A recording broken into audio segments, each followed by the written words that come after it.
प्रकार से हरे रंग को एक तरीके से उसके बनाने में समाहित किया गया था, वहीं राज्यसभा जो व्यवस्था में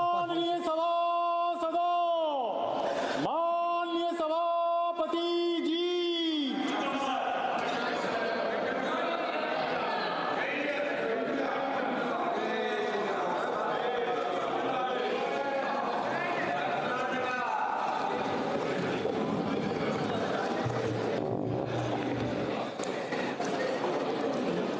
आप सभी महानुभावों को गणेश चतुर्थी के इस पावन अवसर पर शुभकामनाएं।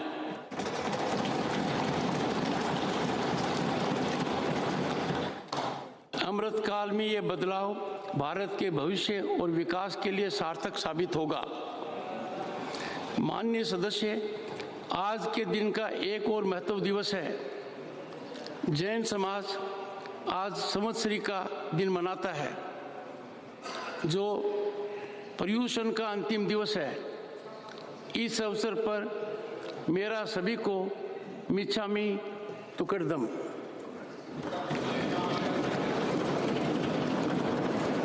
मैंने अपनी वाणी से, कर्म से, जाने अनजाने या किसी भी तरीके से किसी की भावना को आघात किया है, दुख पहुंचाया है, मैं आप सबका क्षमा प्रार्थी हूँ। आपका हृदय विशाल है, आप मेरी क्षमा स्वीकार करेंगे और आगे का रास्ता हम सब के लिए मिलकर सकारात्मक होगा। माननीय सदस्यगण, आज का दिन हमारे लिए संकल्प का दिन है। भारत की प्रगति दुनिया के लिए एक मिसाल है और हमारा प्रयास होना चाहिए कि आने वाले दिनों में हम इस प्रगति को और गति दें और महत्वपूर्ण योगदान दें। माननीय सदस्य, आज के दिन मेरा आप सभी से विशेष आग्रह है। आप सबको, हम सबको संकल्प लेना होगा कि देश और देश हित हम सर्वोपरि रखेंगे। हम अपने भारतीय होने का गौरव हो और हम भारत की ऐतिहासिक उपलब्धियों का सम्मान करेंगे। मैं पूर्ण रूप से आश्वस्त हूँ कि आज की नई शुरुआत भारत के भविष्य के लिए दूरगामी और सकारात्मक साबित होगी। Honorable members, we have to carry best of everything forward and leave behind unhealthy baggage. We must place our total commitment to serve the nation and bring about positive change in the lives of 1/6 of humanity.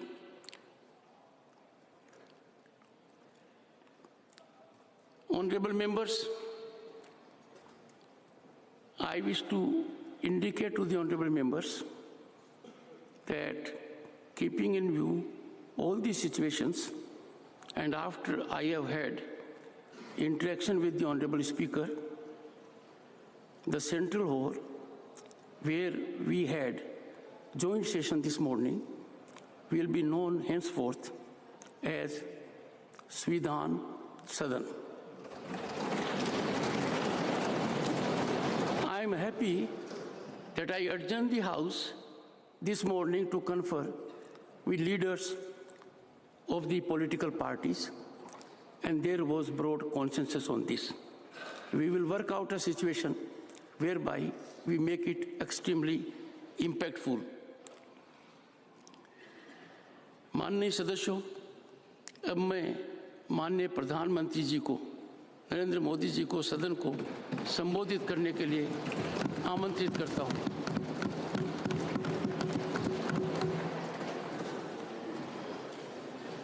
आदरणीय सभापति जी, हम सब के लिए आज का ये दिवस यादगार भी है, ऐतिहासिक भी है। इससे पहले मुझे लोकसभा में भी अपनी भावना को व्यक्त करने का अवसर मिला था। अब राज्यसभा में भी आज आपने मुझे अवसर दिया है, मैं आपका आभारी हूं। आदरणीय सभापति जी, हमारे संविधान में राज्यसभा की परिकल्पना उच्च सदन के रूप में की गई है। संविधान निर्माताओं का ये आशय रहा है कि ये सदन राजनीति की आपाधापी से ऊपर उठ करके गंभीर बौद्धिक विचार विमर्श का केंद्र बने और देश को दिशा देने का सामर्थ्य यहीं से निकले, ये स्वाभाविक देश की अपेक्षा भी रहे और लोकतंत्र की समृद्धि में ये योगदान ही उस समृद्धि को में अधिक मूल्य वृद्धि कर सकता है। आदरणीय सभापति जी, इस सदन में अनेक महापुरुष रहे हैं। मैं सबका उल्लेख तो न कर पाऊं, लेकिन लाल बहादुर शास्त्री जी हो, गोविंद वल्लभ पंत साहब हो, लाल कृष्ण आडवाणी जी हो, प्रणब मुखर्जी साहब हो, अरुण जेटली जी हो, ऐसे अनगिनत विद्वान श्रेष्ठीजन और सार्वजनिक जीवन में वर्षों तक तपस्या किए हुए लोग इस सदन को सुशोभित किया है, देश का मार्गदर्शन किया है।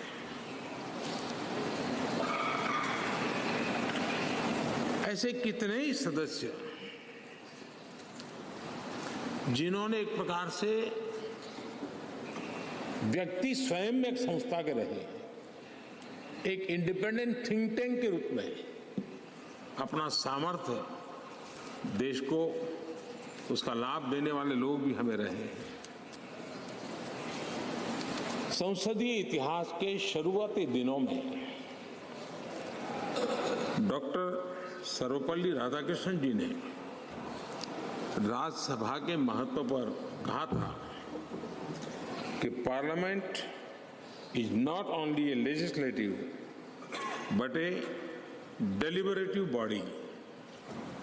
राज्यसभा से देश के जनता की अनेक ऊंची अपेक्षाएं हैं, सर्वोत्तम अपेक्षाएं हैं और इसलिए मान्य सदस्यों के बीच गंभीर विषयों की चर्चा और उसे सुनना, ये भी एक बहुत बड़ा सुखद अवसर होता है। नया संसद भवन एक सिर्फ नई बिल्डिंग नहीं है, लेकिन ये एक नई शुरुआत का प्रतीक भी है। हम व्यक्तिगत जीवन में भी देखते हैं, जब किसी भी नई चीज के साथ हमारा जुड़ाव आता है तो मन पहला करता है कि अब एक नए वातावरण का मैं ऑप्टिमम यूटिलाइजेशन करूंगा, उसका सर्वाधिक सकारात्मक वातावरण में मैं काम करूंगा, एक सहज स्वभाव होता है। और अमृत काल की शुरुआत में ही इस भवन का निर्माण होना और इस भवन में हम सबका प्रवेश होना, ये अपने आप में हमारे देश के 140 करोड़ नागरिकों की जो आशा आकांक्षा है, उसमें एक नई ऊर्जा भरने वाला बनेगा, नई आशा और नया विश्वास पैदा करने वाला। आदरणीय सभापति जी, हमें तय समय सीमा में लक्ष्यों को हासिल करना है, क्योंकि देश, जैसा मैंने पहले भी कहा था, ज्यादा प्रतीक्षा नहीं कर सकता है। एक कालखंड था जब सामान्य मन को लगता था कि ठीक है, हमारे माँ बाप भी ऐसे गुजारा किया, हम भी कर लेंगे, हमारे नसीब में ये था, हम जी लेंगे। आज समाज जीवन की और खास करके नई पीढ़ी की सोच वो नहीं है और इसलिए हमें भी नई सोच के साथ, नई शैली के साथ सामान्य मानवीय की आशा आकांक्षाओं की पूर्ति के लिए हमारे कार्य का व्याप भी बढ़ाना पड़ेगा। हमारी सीमा, सोचने की जो सीमाएं हैं, उससे भी हमें आगे बढ़ना पड़ेगा। और हमारी क्षमता जितनी बढ़ेगी, उतना ही देश की क्षमता बढ़ाने में हमारा योगदान भी बढ़ेगा। आदरणीय सभापति जी, मैं मानता हूं कि इस नए भवन में, ये उच्च सदन में, हम अपने आचरण से, अपने व्यवहार से संसदीय शुचिता के एक प्रतीक के रूप में देश की विधानसभाओं को, देश की स्थानीय स्वराज की संस्थाओं को, वहां की सारी व्यवस्थाओं को प्रेरणा दे सकते हैं। और मैं समझता हूं कि ये स्थान ऐसा है कि जिसमें ये सामर्थ्य सबसे अधिक है और इसका लाभ देश को मिलना चाहिए, देश के जनप्रतिनिधियों को मिलना चाहिए, चाहे वो ग्राम प्रधान के रूप में चुना गया हो, चाहे वो संसद में आया हो। और ये परंपरा यहाँ से हम कैसे आगे बढ़ाएं। आदरणीय सभापति जी, पिछले 9 वर्ष से आप सबके साथ से, सहयोग से देश की सेवा करने का हमें मौका मिला। कई बड़े निर्णय करने के अवसर आए और बड़े महत्वपूर्ण निर्णयों पर फैसले भी हुए। और कई तो फैसले ऐसे थे जो दशकों से लटके हुए थे, उन फैसलों को भी, और ऐसी बातें थी जिसको बहुत कठिन माना जाता था, मुश्किल माना जाता था, और राजनीतिक दृष्टि से तो उसको स्पर्श करना भी बहुत ही गलत माना जाता था। लेकिन सबके बावजूद भी हमने उस दिशा में कुछ हिम्मत दिखाई। राज्यसभा में हमारे पास उतनी संख्या नहीं थी, लेकिन हमें एक विश्वास था कि राज्यसभा दलगत सोच से ऊपर उठ करके देश हित में जरूर अपने फैसले लेगी। और मैं आज बड़े संतोष के साथ कह सकता हूं कि उदार सोच के परिणाम हमारे पास संख्या बल कम होने के बावजूद भी आप सभी माननीय सांसदों की मैच्योरिटी के कारण, समझ के कारण, राष्ट्रहित के प्रति अपनी जिम्मेवारी के कारण, आप सबके सहयोग से हम कई ऐसे कठिन निर्णय भी कर पाए और राज्यसभा की गरिमा को ऊपर उठाने का काम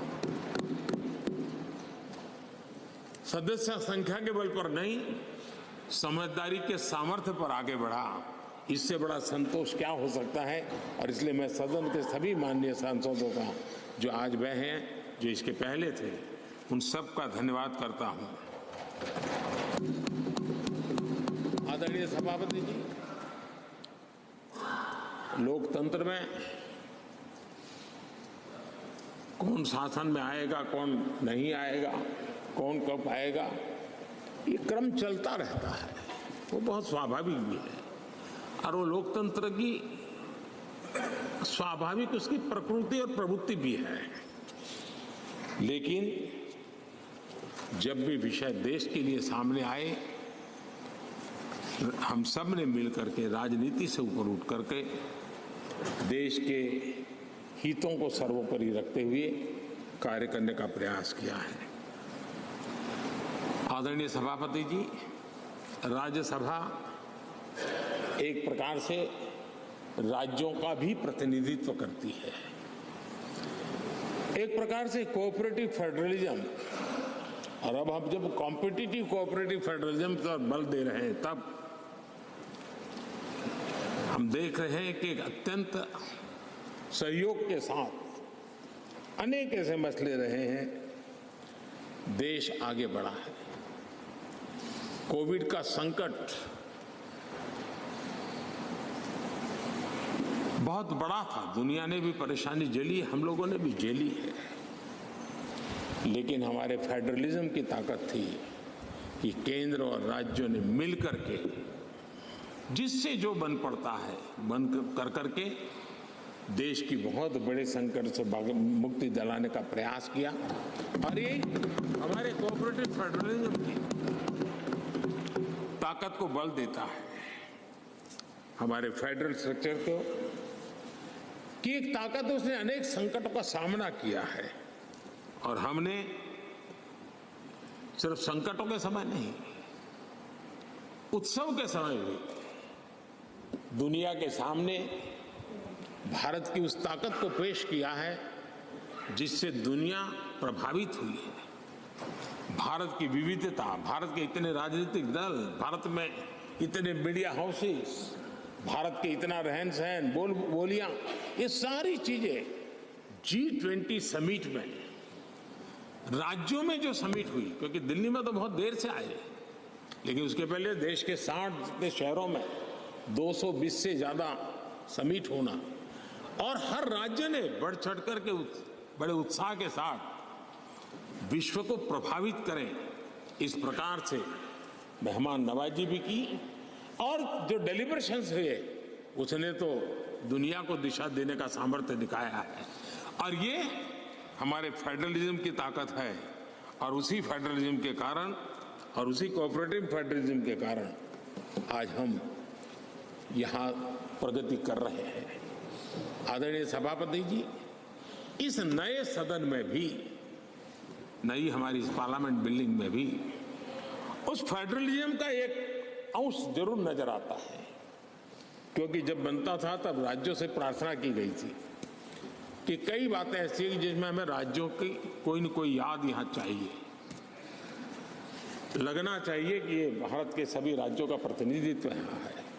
और यहाँ कई प्रकार की ऐसी कलाकृतियाँ, कई चित्र जो पूरे हमारी दीवारों की शोभा बढ़ा रहे हैं, वो राज्यों ने पसंद करके अपने यहाँ राज्य की श्रेष्ठ चीज भेजी है।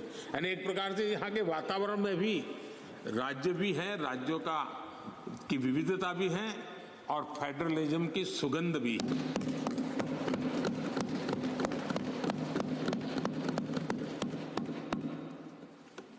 आदरणीय सभापति जी,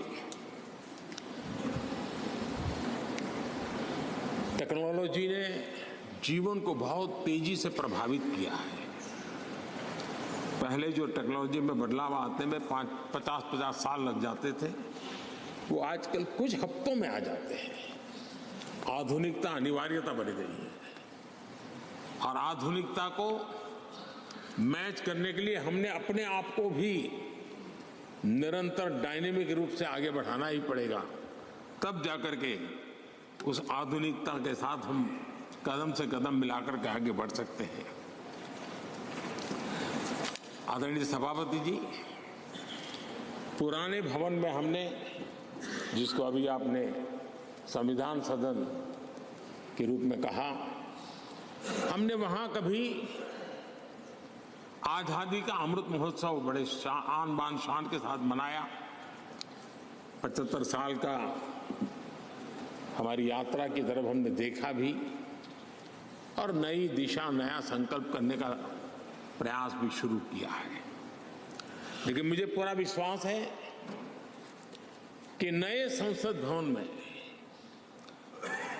आजादी की जब हम शताब्दी मनाएंगे, वो स्वर्ण शताब्दी विकसित भारत की होगी, डेवलप इंडिया की होगी, ये मुझे पूरा विश्वास है। पुराने भवन में हम 5वीं अर्थव्यवस्था तक पहुंचे थे।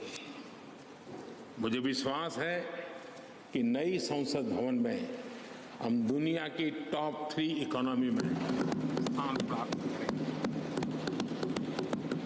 पुराने संसद भवन में गरीब कल्याण के अनेक इनिशिएटिव हुए, अनेक काम हुए।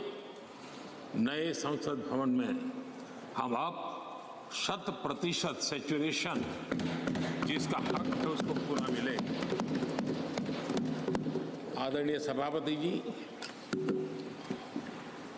इस नए सदन की दीवारों के साथ साथ हमें भी अब टेक्नोलॉजी के साथ अपने आप को एडजस्ट करना पड़ेगा, क्योंकि अब सारी चीजें हमारे सामने आईपैड पर है। मैं तो प्रार्थना करूंगा कि बहुत से माननीय सदस्यों को अगर कल कुछ समय निकाल करके उनकी अगर परिचित करा दिया जाए टेक्नोलॉजी से तो उनकी सुविधा रहेगी।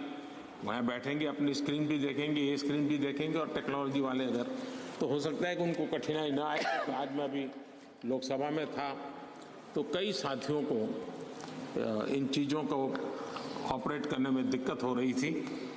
तो ये हम सबका दायित्व है कि हम उसमें सबकी मदद करें।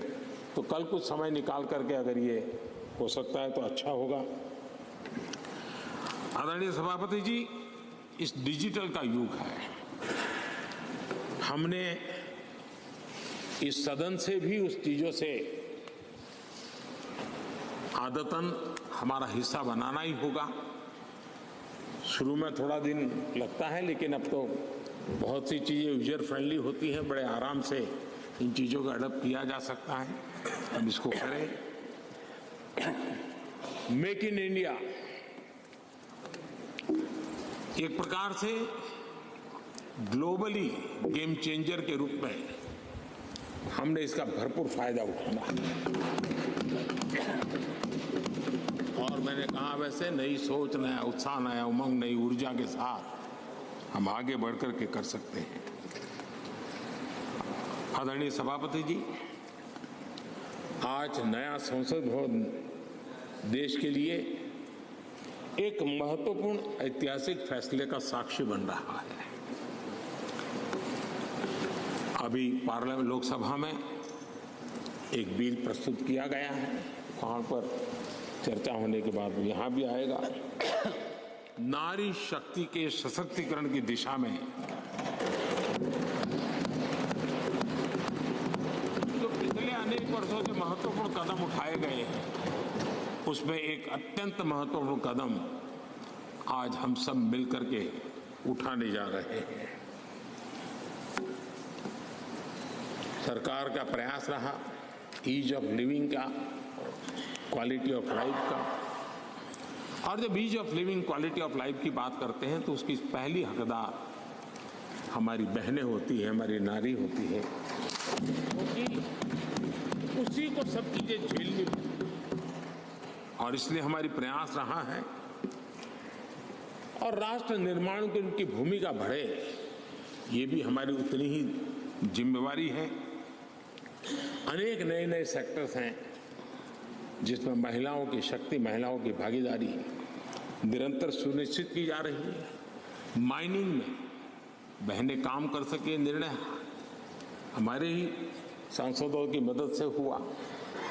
हमने सैनिक स्कूलों को बेटियों के लिए दरवाजे खोल दिए, क्योंकि बेटियों में जो सामर्थ्य है उस सामर्थ्य को अब अवसर मिलना चाहिए। उनके लिए मन में इफ्स एंड बट्स का युग खत्म हो चुका है। हम जितना सामर्थ्य, हम जितनी सुविधा देंगी उतनी सामर्थ्य हमारी मातृशक्ति, हमारी बेटियां, हमारी बहनें दिखाएंगी।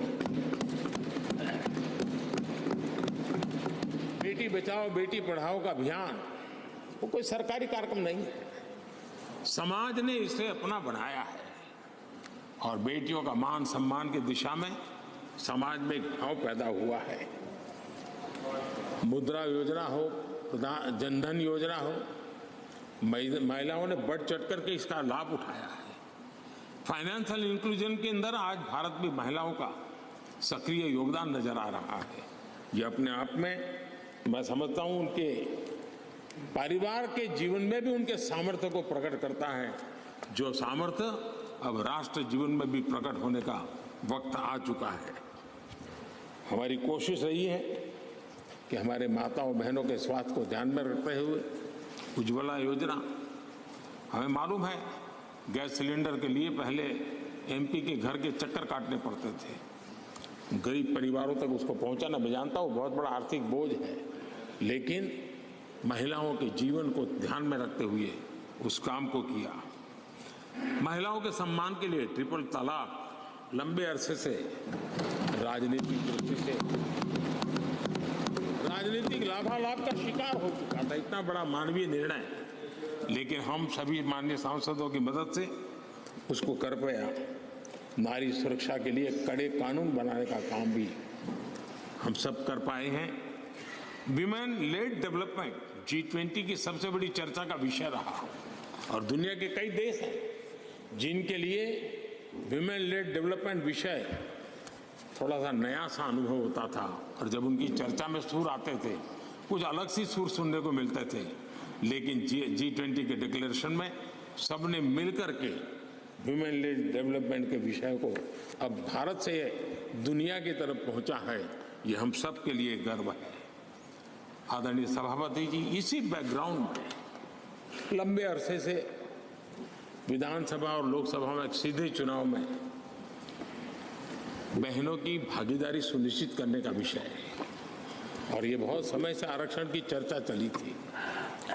हर किसी ने कुछ न कुछ प्रयास किया है लेकिन और ये 1996 से इसकी शुरुआत हुई है और अटल जी के समय तो कई बार बिल लाए गए, लेकिन नंबर कम पड़ते थे, कुछ उग्र विरोध का भी वातावरण रहता था, एक महत्वपूर्ण काम करने में काफी असुविधा होती थी। लेकिन जब नए सदन में आए हैं, नया होने का एक उमंग भी होता है, तो मुझे विश्वास है कि ये जो लंबे अरसे से चर्चा में रहा विषय है, अब इसको हमने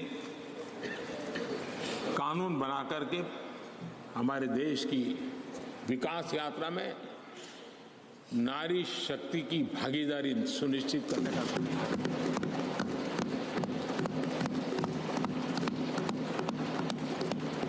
और इसलिए नारी शक्ति बंधन अधिनियम संविधान संशोधन के रूप में लाने का सरकार का विचार है, जिसको आज लोकसभा में रखा गया है। कल लोकसभा में इसकी चर्चा होगी और इसके बाद राज्यसभा में भी आएगा। मैं आज आप सबसे प्रार्थना करता हूं कि एक ऐसा विषय है जिसको अगर हम सर्वसम्मति से आगे बढ़ाएंगे तो सच अर्थ में वो शक्ति अनेक गुना बढ़ जाएगी। और जब भी बिल हम सबके सामने आए, तब मैं राज्यसभा के सभी मेरे माननीय सांसद साथियों से आज आग्रह करने आया हूं कि हम सर्वसम्मति से जब भी उसकी निर्णय करने का अवसर आए, आने वाले 1-2 दिन में आप सबके सहयोग की अपेक्षा साथ मैं मेरी वाणी को विराम देता हूं। बहुत बहुत धन्यवाद।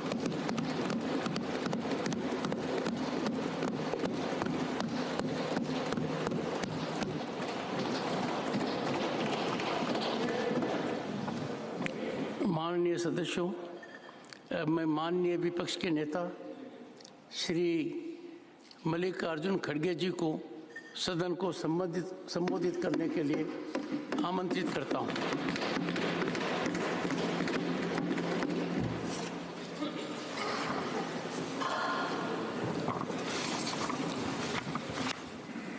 माननीय अध्यक्ष महोदय, मैं बहुत लंबा भाषण नहीं करना चाहता। मैं ये सोच के आया था कि आपकी तरफ से कुछ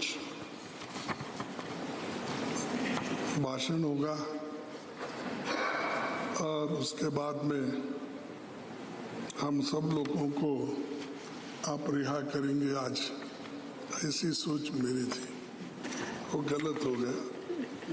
लेकिन एक बात तो है, आज भारत के प्रधानमंत्री जी,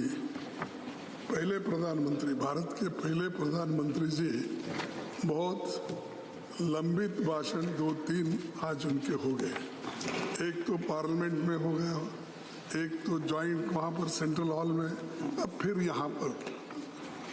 तो उन्होंने जो कुछ कहा, एक बात तो वो क्रेडिट हमको देते नहीं, लेकिन मैं उनके नोटिस को लाना चाहता हूं कि वुमेन रिजर्वेशन बिल ये ऑलरेडी पास्ड इन 2010, लेकिन इसको बाधा आ गई तो उसमें वही रुक गया। लेकिन ये पहले थोड़ा बैकवर्ड क्लासेस को रिजर्वेशन देने की बात थी। शेड्यूल कास्ट तो इजी था उनका, क्योंकि उनको ऑलरेडी कॉन्स्टिट्यूशनल रिजर्वेशन रहने की वजह से 1/3 इजीली उसमें आता था। लेकिन बैकवर्ड क्लासेस और उनको इसमें जरा थोड़ी सी आगे पीछे होने का संभव इसलिए है कि अनलेस कॉन्स्टिट्यूशनल अमेंडमेंट 1/3 बैकवर्ड को देने का अगर नहीं होता तो नेचुरली वहाँ के महिलाओं को नहीं मिलता। और अगर आप नहीं करेंगे तो सिर्फ उन बैकवर्ड क्लासेस को अन्याय होगा। क्यों अन्याय होगा कि चुन चुन के लोग ऐसा करते हैं हमेशा लेडीज के लिए, यानी बैकवर्ड क्लास के लेडीज में, शेड्यूल कास्ट लेडीज में उतने पढ़े लिखे नहीं हैं और उनकी लिटरेसी ये भी साक्षरता भी कम है। वो कम रहने के वजह से और सभी पॉलिटिकल पार्टियों का, मैं एक पार्टी बोल के नहीं बोलता, सभी पॉलिटिकल पार्टी की एक आदत है कि महिला बोले तो कमजोर महिला को दे देते हैं, जो सक्षम है, जो लड़ सकती है। अरे सुनो, तुमको अरे आप टिकट 1/3 टिकट देते वक्त बैठिए, यहाँ 1/3 की बात चल रही है।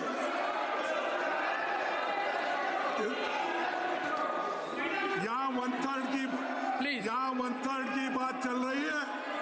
मुझे मालूम है शेड्यूल कास्ट के लोगों को, बैकवर्ड के लोगों को किस ढंग से पार्टियां चुनती है। मैंने तो वो बोल रहा हूं, कुछ नहीं कुछ।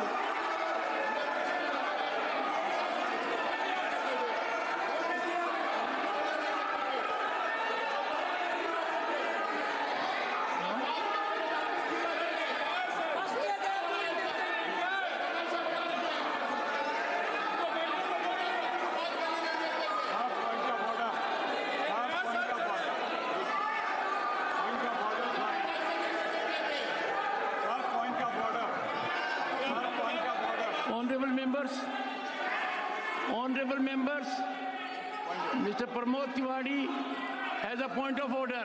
Please sit down. Please, Mr. Tiwari has a point of order. Mr. Tiwari, under which rule? Sir, अगर सदन के सामने कोई चीज हो, सदन के सामने कोई चीज हो, You are raising point of order. सदन के सामने कोई चीज हो तो Under which rule? जब leader of opposition Okay, we'll continue. खड़े हुए तो Leader of the opposition. हमने Mr. Khadge, Honorable Leader of the Opposition, Honorable Leader of the Opposition, please. Honorable Leader of the Opposition, please. Honorable Leader of the Opposition. Sir वो